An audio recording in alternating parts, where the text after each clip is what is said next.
I'm Jake. And I'm Marlin. AKA Gee. And welcome to another Fresh from the Theater review. We just got back from seeing The Long Walk, the second of many, I believe, Stephen King adaptations coming out this year. First was The Monkey. After this, we're getting a new version of The Running Man. And this was quite a hyped up film. And it's based on one of his oldest and somewhat popular books, The Long Walk from 1979, and I recently did a review of the book, which you can go check out later if you want. And what did you think of The Long Walk? The Long Walk, if you read the summary of it, it's about 2 or 3 sentences long. It is what it is, and they did it. But it was really well done. I thought that the person who directed this thing developed, as far as the development of the characters, the general attitude of the walkers, and the surviving walkers, and the circumstances kept changing, and it was done so well as far as I'm concerned. And this was all against a brutal background of militarism, and it was amazing. Yeah, the book and the film, the premise is a bunch of volunteer young boys. It's in the book, it's stated that they're all like under 18. Here it's not exactly clear, but they're all young. They all volunteer to partake in the Long Walk, which is a spectacle where all these young guys are to walk and there is no finish line. The winner is the last person standing who has not collapsed from exhaustion or just their body has broken down. And the idea is you have to keep up in the book it's a 4-mile-an-hour pace. In the movie it's 3 miles. And if you fall below, you are warned. And if you can't keep up the pace, you are shot dead. And well, at a 4-mile-an-hour pace, I could tell you, even young men in a good condition, it would have been a lot shorter movie. Probably, but yeah, the movie, just like the book, it just jumps into it, and the rules of the Long Walk, the backstory, the idea of how it works is explained as they go along. And I'd say this was, as a film on its own, I think it was very solid.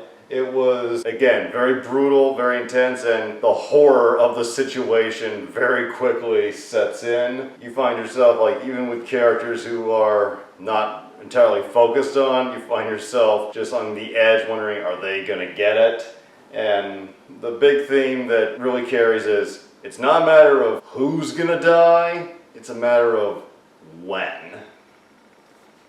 Yes, or the question is, who's not going to die? Because everybody's going to die, except the last person. And the question that comes to my mind, or I remember coming to my mind when I heard the premise of this whole thing, and I won't get into it here because I'd like you to see the movie if you're at all interested. They went and they talked about how these volunteers actually volunteered, and so there was some kind of a development, and that question was answered throughout the different sections of the movie. And as I said, this book's been around a long time, almost 50 years. An adaptation for this book has been in development for a while. Apparently, the first attempt to make an adaptation before they gave up was in the late 80s. And they, at the time, considered trying to get George A. Romero, Night of the Living Dead, to direct it.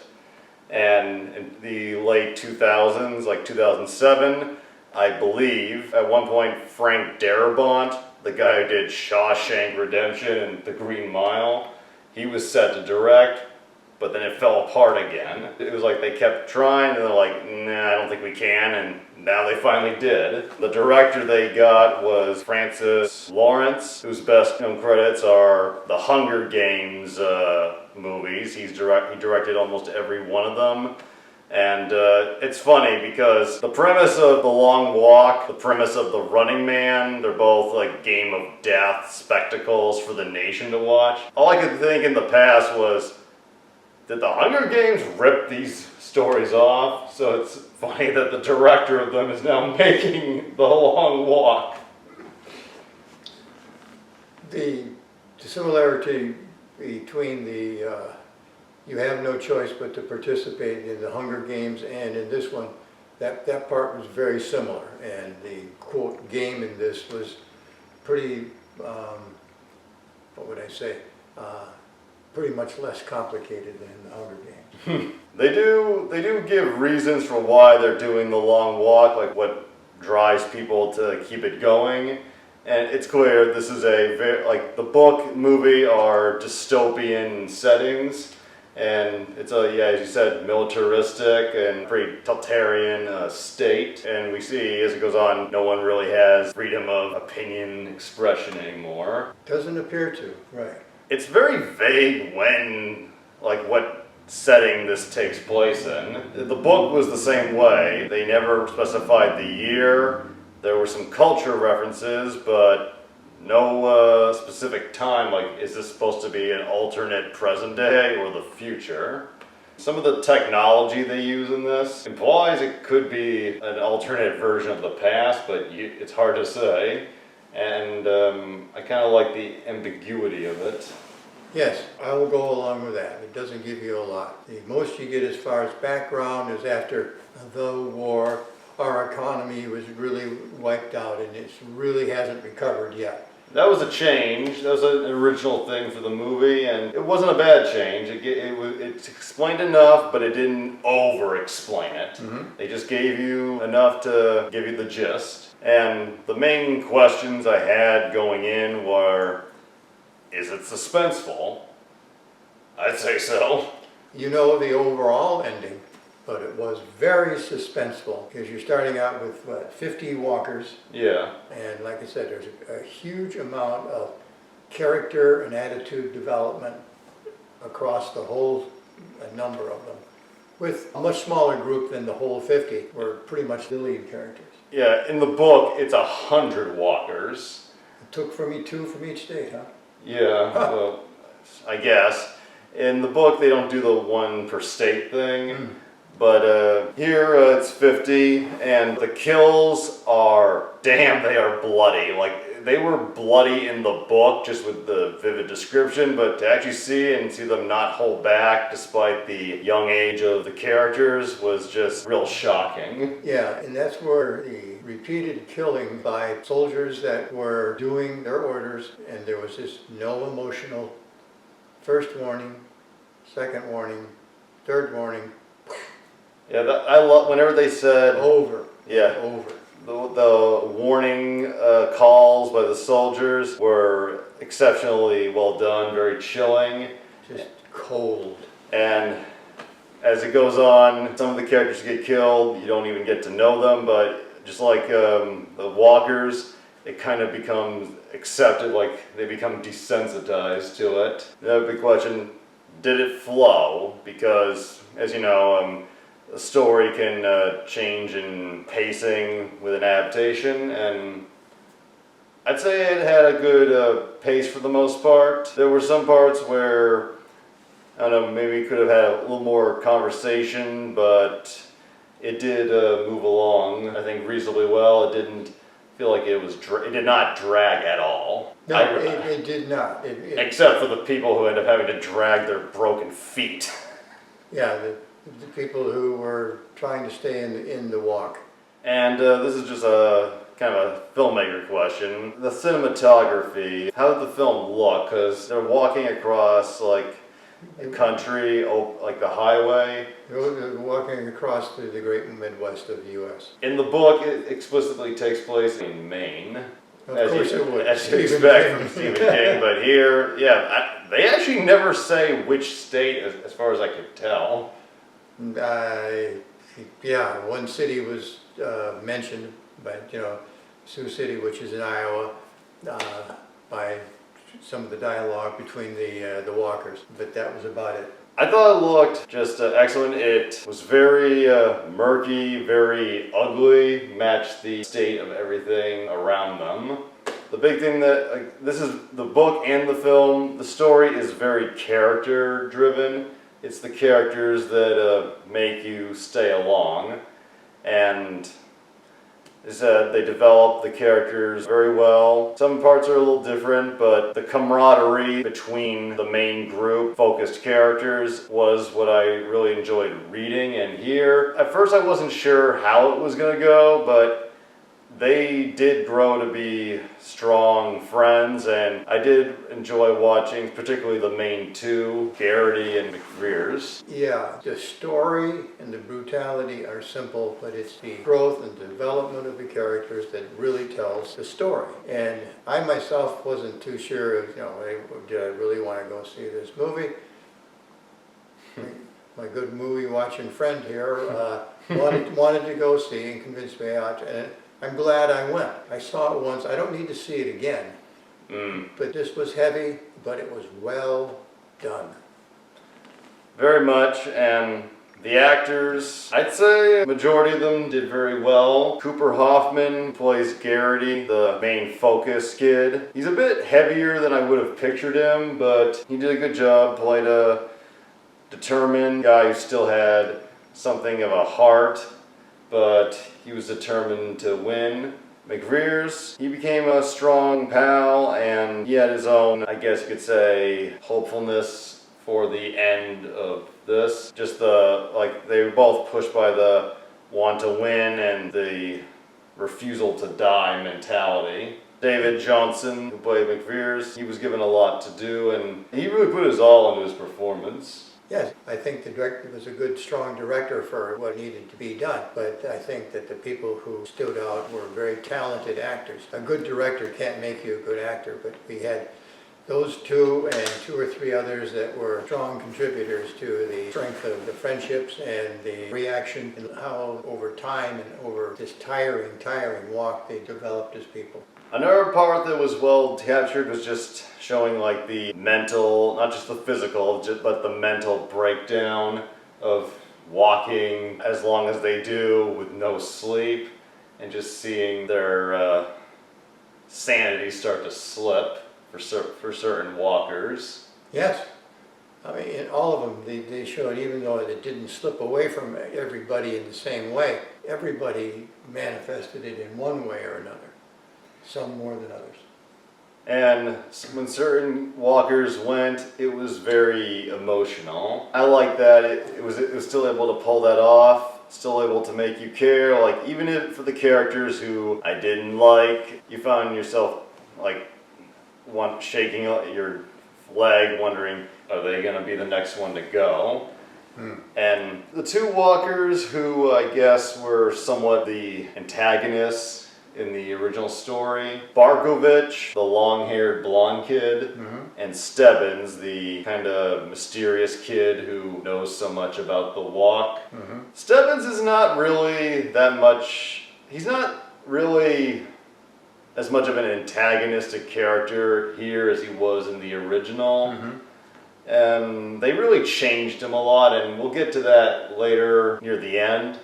But Barkovich, yeah, they made him very unpleasant and gave him probably the most irredeemable character moment in the film. Yes. But in a weird way, he's not as nasty as he was in the book. Like they changed a few things, and I'll get to again later, but some of the biggest character changes. Ray Garrity, his mom, who was a character in the book, she appears here and she pretty much does exactly what she did in the book. She's played by Judy Greer, an actress who I think is very talented. I've seen her in a bunch of stuff, but she rarely plays a character who is likable. This small role is probably the most likable character I've ever seen her play. But the biggest, the most notable name, the person I guess you could say is Hollywood acting royalty, if there was such a thing, is Mark Hamill as the Major, the guy who runs the long walk and is following in front of the walkers throughout the whole thing. Mark Hamill, I saw his name and I'm like, ooh, we're going to see him do a villain role. And yeah, the Major is definitely the main. If there is well, he's not exactly a normal antagonist. He's definitely the bad guy in the story. Yes, he is the personal manifestation of the background for and why it's good for this country to have this walk and all this other kind of thing. Yeah. And he doesn't flinch when the shooting is done. Just a cold-blooded son of a bitch. And I'll say, the Major is really expanded from how he was done in the book. Mm-hmm. In the book, the Major is rarely seen, and he only has a few lines, but they made him a pretty big force here. Well, there's a lot of things you can do quickly with visual as well as spoken words, and that's what acting is about, and they did it very well, whereas in a book you have to have dialogue and interaction or a narration to get everything in that you oftentimes can do in a film. But yeah, as a film on its own, I think it's pretty good, gripping. Definitely worth checking out. I think you should check this out. And before we get into what I guess you'd say is the spoiler section, I'm gonna list what little cons I have. And there's not a lot, but they are just the stuff that kind of bugged me. The scene where McVeers tells Garrity, gives the big monologue about what he should do winning the prize, saying, "You should choose love." I'm like, ugh. That is way too Hallmark for me. Just a little too sappy. Yeah, I was a little surprised at that, but it didn't. I don't think it shocked me as much as you. I'm just saying, when they developed the backstories of both Garrity and DeVries, very different, but still, huge tragedy both places. And it was DeVries that came up with that monologue, and it was almost like, yeah, let's switch that piece from Garrity to DeVries for this moment in the film. And last one, non-spoiler, is it is again shocking and you get a sense of dread.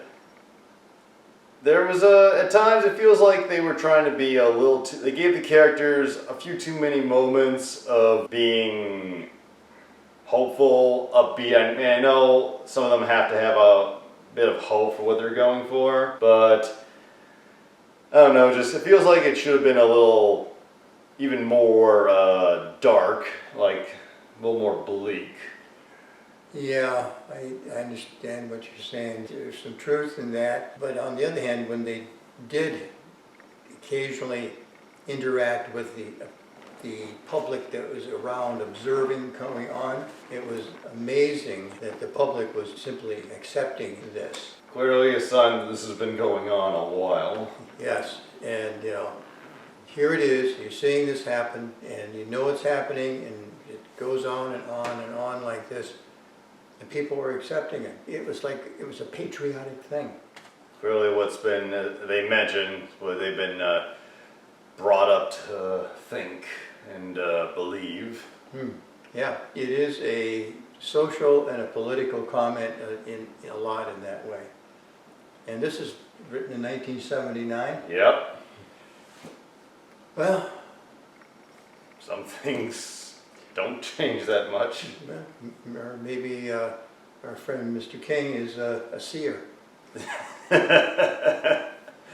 Don't give him his ego any more strokes. Yeah.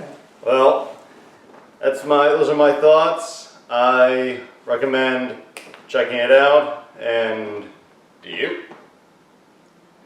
Yes. It is not a comedy. No. They take this premise, which could have turned ridiculous, and they make you take it seriously. Very seriously. And that's it for the non-spoiler section. If you don't want to know any more, then stop here. But if you've seen it, then stick around, because we're going to get into some of the more explicit comparisons with the book. After these messages,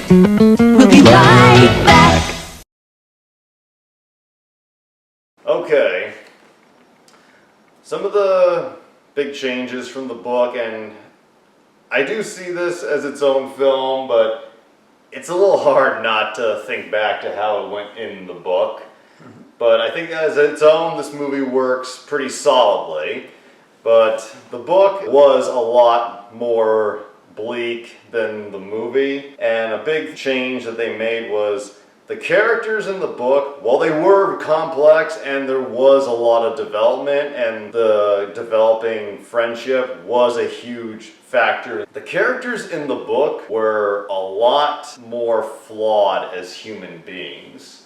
Like, not just the antagonistic characters, even Garrity had some very ugly moments where he then found himself feeling disgusted with what he was thinking.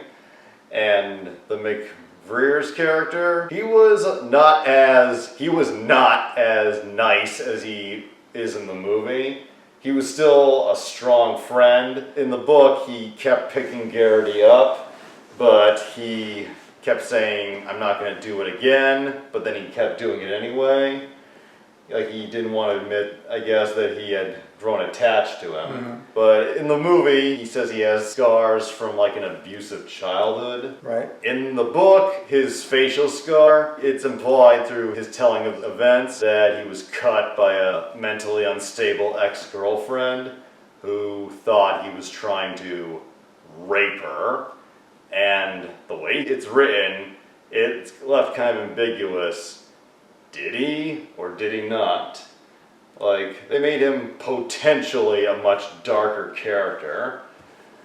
Here, none of the main characters are that ambiguous as far as morals go. Yeah.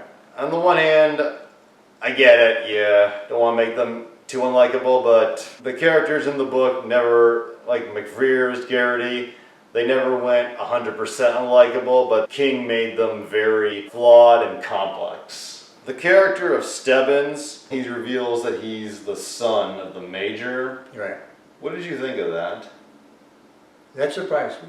It surprised me too. It was a big shocker in the book. However, he was not given any real moment to be sympathetic. And the whole thing of him becoming sick, that was actually from a completely different character who the movie left out entirely. Essentially, they combined Stebbins with his character, I believe his name was Scram, and they gave Stebbins kind of a Scram's ending from the book, pretty much. I think the new version of Stebbins works fine. It's different, but he works just fine. Barkovich, again, he's a lot nastier, more unpleasant in the book, but his breaking down and showing like his moment of humanity, that's Remorse. That's still there. In the book, he doesn't stab himself with a spoon. In the book, with his bare fingers, he rips out his own throat. Maybe they thought that might have been a little too much, but Yeah. hard to say. I think the movie chose the better. I do. And last con, I forgot to mention this before, but one of the few things in the book that I kind of thought was dumb, that King was sort of able to make work with his choosing of words, because he can take ridiculous scenarios and describe it in a way where it flows. But something in the book that I had a feeling would not come off well in the movie were the scenes where the walkers have to take a shit. Oh, they did those, yes. I just had a feeling this is gonna look fucking stupid if they do it in the movie. And, well, yeah, it is a painful feeling and situation to be in. The scene where that kid just has diarrhea and it leads to him getting shot, I was just like, I'm sorry, I can't take this seriously. Well, that's one of the things. There was no stopping. Once you're walking, you're walking. I know. There are no breaks. You don't sit down for meals. I know, but it's the execution again. Like, I feel like they could have, maybe it could have worked, but like the other kid who just had that brief moment, that was okay. But the diarrhea scene, I'm like, a little hard for me personally to take seriously. Well, yes, really, you know, icky in the worst possible kind of way. It feels like they went full Jeff Daniels. It was more scary. You're going to get shot if you don't.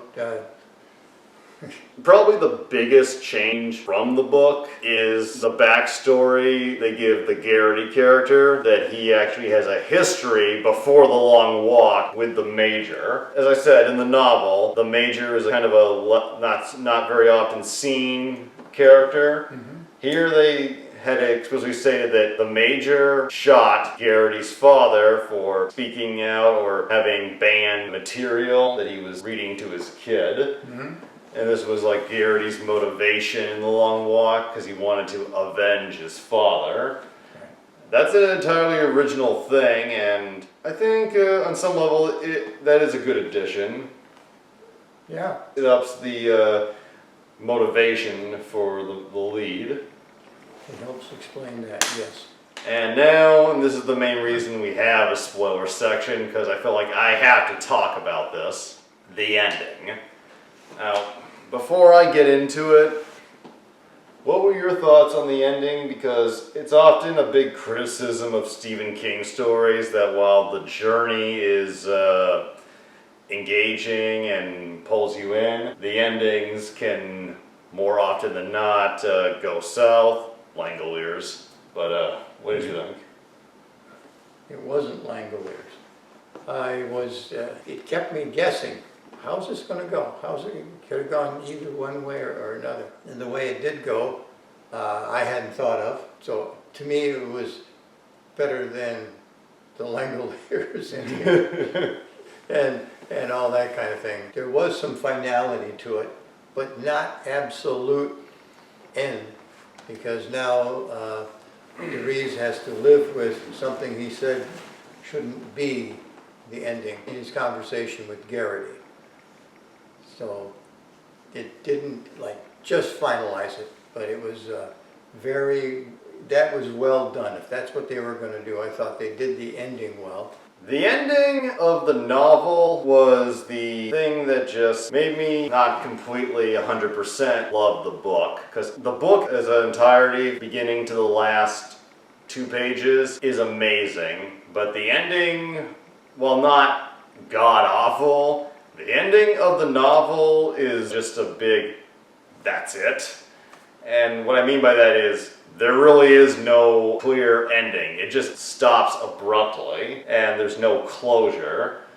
In the book, Garrity and Stebbins, not Garrity and McVeers, are the last 2 walkers. Stebbins is the one that goes down, and Garrity wins. And there is no final confrontation with the Major, no wrap-up. He just apparently goes insane and starts walking more, and that's where it ended. It was real, wait, what happens next? Where does he go? This ending? McVeers is the one who lives, and I'll say, Garrity getting killed was a big shocker, and part of me is a little unsure if I'm happy about it, because he was the character we followed from the beginning. At first I was feeling like they were gonna shit the bed, but I was happy when McVeers killed the Major.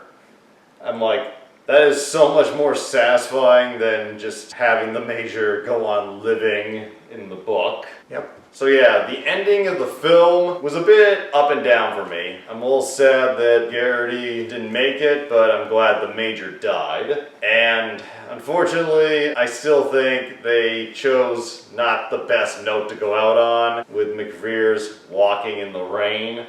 Because I'm like, this almost looks otherworldly. Is this in his head? Is this really happening? Come on, what's wrong with being clear on what's going on? Does ambiguity, is that just the note you had to have for the story? I don't know. I didn't dislike the ending for that, because it leaves some questions in your mind, and that kind of thing is good to just stir around. maybe, like, I'm all for a good ambiguous ending if it works, like with Rosemary's Baby. But with The Long Walk, both versions, I feel like a closure-focused ending, leaving no stone unturned, would have fit better. But maybe that's just me. All in all, I really dug this movie, minus the last half a minute. But overall, I think it was a good watch, and I'm glad I got you to come, and glad you seemed to really get into it. Like I said, I wouldn't go see it again, but I'm glad I did. It was a lot of good work done to get that film, because it was all the actors bringing the story, because the story was pretty simple. Sometimes it's the execution that makes it work. Yep, those are our thoughts. Hope you enjoyed it. I'm sure we rambled on. I rambled on a bit too much because I unfortunately gave the novel a read before seeing the film, so I got a lot on my mind. But yeah, this was cool, and hope the summer was good. Hope September's going well, and I will see you again reasonably soon. We're going to October.